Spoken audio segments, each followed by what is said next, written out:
నమస్తే, welcome to our channel. నేను సిరి. ఏపీకి అమెరికా గుడ్ న్యూస్ చెప్పబోతుందా? అక్కడున్న ఎన్ఆర్ఐలు 2 లక్షల కోట్లతోని ఏపీలో పెట్టుబడి పెట్టబోతున్నారా? సో ఈ అంశాన్ని మనకు వివరించడానికి మనతో పాటు ఉన్నారు ప్రముఖ సీనియర్ జర్నలిస్ట్ జగదేవ్ గారు. నమస్కారం సార్. నమస్తే. సార్, ఇప్పుడు చూస్తుంటే ఏపీకి పెట్టుబడులు చాలా అవసరం. ఎందుకంటే ఉద్యోగాల కోసం చాలామంది యువత వెయిట్ చేస్తున్నారు. సో ఈ పెట్టుబడుల ద్వారా అయినా చాలామంది నిరుద్యోగులకు ఉద్యోగాలు వస్తాయని అనుకోవచ్చు, ఇండస్ట్రీస్ కూడా వస్తాయనుకోవచ్చు. సో ఈ రకంగా చూస్తున్నట్టయితే ఇప్పుడు వస్తున్న వార్త ఏంటంటే ఏపీకి ఎన్ఆర్ఐలు గుడ్ న్యూస్ చెప్పబోతున్నారు అని చెప్పేసి వార్తలు వస్తున్నాయి. 2 లక్షల కోట్లతోనే అక్కడ ఇన్వెస్ట్ చేస్తున్నట్టు కూడా మరి వార్తలు వస్తున్నాయి. ఇందులో మరి నిజంగా వాస్తవం ఉందంటారు? ఖచ్చితంగా. అంటే 2 లక్షల కోట్ల పెట్టుబడులు అనే మాట ఎంతవరకు వాస్తవమో తెలియదు, కానీ పెట్టుబడుల పరంపర అయితే కొనసాగుతుందండి. అది సగటు మనిషికి అడిగినా చెప్తారు, కామన్ మ్యాన్కి అడిగినా కూడా చెప్తారు. ఎందుకంటే మొన్న బాబు గారు ప్రమాణ స్వీకారం అయిన తర్వాత సరదాగా ఆంధ్రాకి వెళ్ళి వస్తుంటే చాలామంది ఇదే చర్చ అనమాట. ఉద్యోగులు కానీ నిరుద్యోగులు కానీ వాళ్ళందరూ ఒక కాన్ఫిడెన్స్తో ఉన్నారు. ఎలాంటి కాన్ఫిడెన్స్ అంటే నేను అనుకున్నాను కూటమి గెలుస్తుంది, గవర్నమెంట్ ఫామ్ చేస్తుందని తెలుసు, కానీ ఎంత మెజార్టీ వస్తుందని నేను గెస్ చేయలే. మనం ఇంతకుముందు కేకే గారి సర్వే గురించి కూడా ఒకసారి మాట్లాడుకున్నాం. ఈయన మరి వన్ సైడ్ చెప్పారు అని చెప్పేసి కావాలని టీడీపీకి ఫేవర్గా చెప్తున్నారు. ఎందుకంటే అటు వైసీపీ వాళ్ళకి ఎట్లా ఫేవర్ చెప్పుకుంటున్నారు, కేకే సర్వే వాళ్ళు టీడీపీకి ఫేవర్గా చెప్తున్నారు అని మాట్లాడారు. ఆయన చెప్పే అన్నాం, కానీ ఆయన అనాలిసిస్ చూస్తే మాత్రం ప్రతిదీ పూసగుచ్చినట్టు చెప్పాడు. ఆయన ఎందుకు ఎంత వస్తుంది ఆయన అన్నాడుగా. ఆ 14లో కూడా డౌట్ ఉన్నది, అట్లాగే జరిగింది కదా. ఎగ్జాక్ట్లీ నిజంగా అమ్మవారు పూని అట్లా చెప్పించిందా, లేదంటే ఆ ఏడుకొండలవాడి పూని చెప్పించాడో తెలియదు, కానీ అంటే ఆయన అంత నిశితంగా పరిశీలించాడు అనమాట సర్వేలో. నిజంగా హ్యాట్స్ ఆఫ్ టు కేకే గారు. సో పక్కన అయితే గవర్నమెంట్ వచ్చి ఎంత మెజార్టీ రావడానికి కేకే గారు చెప్పిన దానికి ఉన్నట్టుగా వచ్చింది. ఎందుకు అంటే ఏ 2-3 కూర్చొని మాట్లాడుకున్నా, ఒక రిటైర్డ్ పెన్షనర్స్ కానీ, లేదా ఒక ఉద్యోగులు కానీ, లేదా ఒక నిరుద్యోగ యువత కానీ ఎవరు మాట్లాడుకున్నా ఏదో ఒక సందర్భంలో ఇప్పుడు లేదులేరా బాబు గారు గవర్నమెంట్ వచ్చింది కదా, ఎకపోయి బాగుంటుంది లేరా అంటే క్యాజువల్గా మాట్లాడుకుంటున్నారు టీ షాపుల్లోనూ వాటిల్లోనూ. ఏంటి వాళ్ళకి అంత కాన్ఫిడెన్సు? గతంలో ఇతను ఇచ్చిన పరిపాలన అంతే కదమ్మా. ఇప్పుడు ఆయన మరలా ఆయన్ని ఈ 74-75 ఏళ్ళ వయసులో కూడా ఆయనకి పట్టం కట్టారు. ఆయన అయితే బాగుంటుంది. ఈవెన్ పవన్ కళ్యాణ్ గారు లాంటి అంత ఫ్యాన్ ఫాలోయింగ్ ఉన్న వ్యక్తి కూడా లేదు బాబు గారితో కలిసి వెళ్ళే గవర్నమెంట్ ఫామ్ చేయాలి, ఆయన పరిపాలన ఒకసారి అనుభవం నేను తీసుకోవాలని ఎందుకు అనుకున్నాడు ఆయన? బాబు గారు గత పరిపాలన చూసే ఆయన కూడా ఏం చెప్పాడు కలిసేటప్పుడు, ములాఖత్ అయినప్పుడు, నాకు ఆయన యొక్క కొన్ని సిద్ధాంతాల్లో విభేదించాను తప్ప వ్యక్తిగతంగా ఆయనకి నాకు ఎటువంటి విభేదాలు లేవు, మనిషి పరంగా లేవు, పార్టీ పరంగా లేవు. కాకపోతే కొన్ని ఏవైతే పథకాలు ఇచ్చారో అటువంటి వాటిలో కొన్ని నేను విభేదించాను తప్ప మిగతా దేనికి ఎక్కడ నేను ఆయన లెజెండరీ లీడరు. ఆయన రూలింగ్ కానీ, ఆయన సిస్టమ్ కానీ, ఆయన క్రమశిక్షణ కానీ రోజుకు 16 నుంచి 18 గంటలు పనిచేయడం ఏంటమ్మా ఈ ఏజ్లో ఎవరు చేస్తారమ్మా?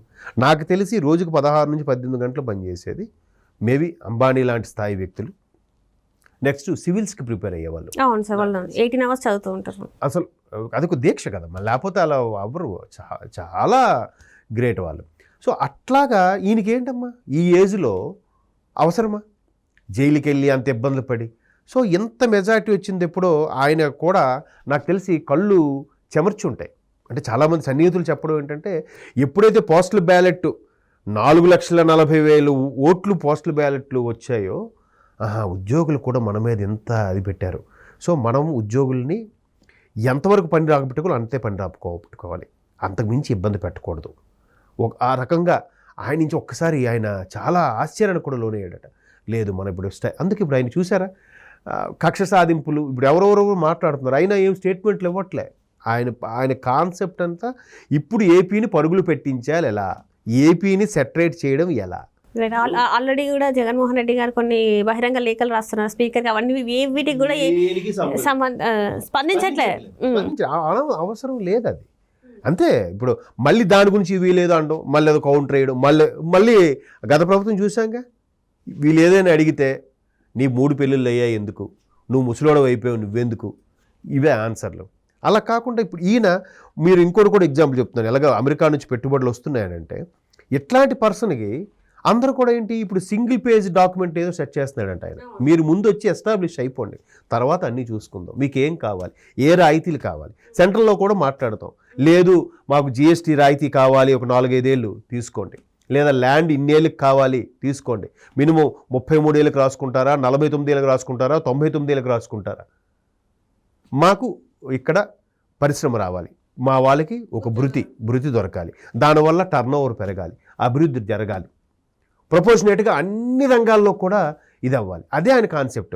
ఈవెన్ పోలింగ్ అయిపోయిన తర్వాత ఆయన మధ్యలో అమెరికా వెళ్ళొచ్చాడు, దానికి కూడా చాలా విమర్శలు చేశారు. బట్ ఆయన అమెరికా వెళ్ళినప్పుడే చాలామంది సిన్సియర్గా తెచ్చుకున్న రిపోర్టు ప్రకారం లేదు గవర్నమెంట్ మందే వస్తుంది, ఖచ్చితంగా గవర్నమెంట్ వస్తే మీరు ఆంధ్ర రావాలి, ఒకసారి వచ్చి పరిశీలించి చూడాలి, పెట్టుబడులు పెట్టాలని చెప్పి క్యాజువల్గా కలిసినప్పుడు కూడా ఇదే మాట మాట్లాడేటట్టు ఆయన. చూడండి ఆ తపన చూడండి, ఏదో ఒకటి చెయ్యాలి అంటే ఇప్పుడు మామూలుగా గవర్నమెంట్ వస్తుంది అనుకుంటున్నామండి, చూద్దామండి అనేస్తారు కదా ఎవరైనా. ఆయన అప్పుడు కూడా గవర్నమెంట్ వస్తుంది, నమ్మకంతో ఉన్నారు, మీరు రావాలి, వచ్చి పెట్టుబడులు పెట్టాలి, చూడండి ఒకసారి ఎస్టాబ్లిష్ చేయండి, మరొక సైబరాబాద్గా గాను అమరావతిని వరకు సైబరాబాద్గా చేద్దాం, నేను మీకు ఏం కావాలంటే అన్ని రకాలుగా నేను హెల్ప్ చేస్తాను అని చెప్పి వచ్చాడట ఆయన. ఎప్పుడైతే మరలా ఇప్పుడు లోకేష్ గారికి దీని ఐటీకి సంబంధించి విద్యాశాఖ ఇచ్చినట్టున్నారు ప్రస్తుతానికి. సో ఈ కనెక్టివిటీ ఏదైతే ఉందో గతంలో ఈయన ఐటీ శాఖగా చేశారు లోకేష్ గారు కూడా, ఈ కనెక్టివిటీ ఏదైతే ఉందో అప్పుడు ఎవరెవరైతే భయపడి వెనక్కి వెళ్ళిపోయారో, పార్లే కంపెనీ, పతంజలి కంపెనీ, ఇలాగ చాలా, అంటే నాకు తెలిసిన 2-3 పేర్లు చెప్పాను, ఇంకా చాలా ఉన్నాయి. ఇవన్నీ కూడా మరలా ఎక్కడికక్కడ ఆగిపోయినవన్నీ మరలా స్టార్ట్ చేయడానికి, మరలా పెట్టుబడులు పెట్టడానికి రెడీ అవుతున్నారు. ఇప్పుడు పరిశ్రమలు అనుకోండి, అంటే బల్క్ డ్రగ్ యూనిట్లు, అదే ఫార్మా కంపెనీలు కానీ లేదా మ్యానుఫ్యాక్చరింగ్ యూనిట్లు కానీ ఎట్లాంటివి అనుకోండి, ఓవర్ పీరియడ్ పడుతుంది, 1 సంవత్సరం 2 సంవత్సరాలు పడుతుంది అంతా ఎస్టాబ్లిష్ అవ్వడానికి. అట్లా కాకుండా సాఫ్ట్వేర్ ప్రొడక్టివిటీ కానీ సాఫ్ట్వేర్ డెవలప్మెంట్కి సంబంధించినవి వచ్చాయనుకోండి, ఏముంది వాళ్ళకు ఒక రెడీగా డెస్క్లు, ఆఫీసు రెడీగా అట్మాస్ఫియర్ వాళ్ళకి అరేంజ్ చేస్తే చాలు, అంతే కదా. కాకపోతే వాళ్ళకి అవసరమైన పర్మిషన్లు అన్నీ కూడా ఇచ్చేసి ఫాస్ట్గా అయిపోవాలి. వాళ్ళు ఏముంది ఎక్కడి నుంచి వర్క్ చేసుకుంటారు, వర్క్ ఫ్రమ్ హోమ్ అయినా చేసుకోవచ్చు, లేదంటే ఇక్కడ ఒక అమరావతికి ఒక పాయింట్ పెట్టుకుంటాం, ప్రస్తుతానికి వర్క్ ఫ్రమ్ హోమ్, ఇది బిల్డింగ్ కన్స్ట్రక్షన్ పూర్తయ్యాక అప్పుడు స్టార్ట్ చేస్తామని. అలాగా అన్ని రంగాల్లో ఇప్పుడు బీపీసీఎల్ది ఏదో ఉంది, భారత్ పెట్రోల్ కార్పొరేషన్, అది కూడా రావడానికి చూస్తున్నారు. అంటే అలా ఒకవేళ వచ్చినట్టయితే దానికి అనుసంధానంగా దాని చుట్టూ కానీ దాని మీద ప్రత్యక్షంగా కానీ పరోక్షంగా కానీ కొన్ని వేల మంది ఆధారపడతారు. అదే అభివృద్ధి. ఈ కేవలం ఈ పెన్షన్లు పథకాలు కాదు, వాళ్ళగా వాళ్ళ ఓన్ కాళ్ళ మీద వాళ్ళు నిలబడాలి, బతకగలిగే అవకాశాలు, రిసోర్సెస్ చూపిస్తే లైఫ్ లాంగ్ వాళ్ళే హ్యాపీగా ఉంటారు. ఇవాళ ఈ పథకాలు ఇవాళ ఉంటే రేపు వీటితో అవసరం ఉండే ప్రసక్తి ఉండదు.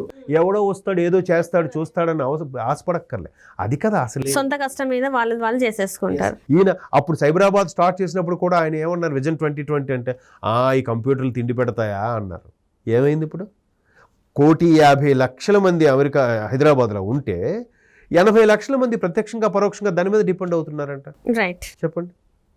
సో ఖచ్చితంగా ఈ 5 ఏళ్ళు ఇంకా ఎక్కువ పెట్టుబడులు వచ్చే chances. Right sir, right. Thank you so much sir.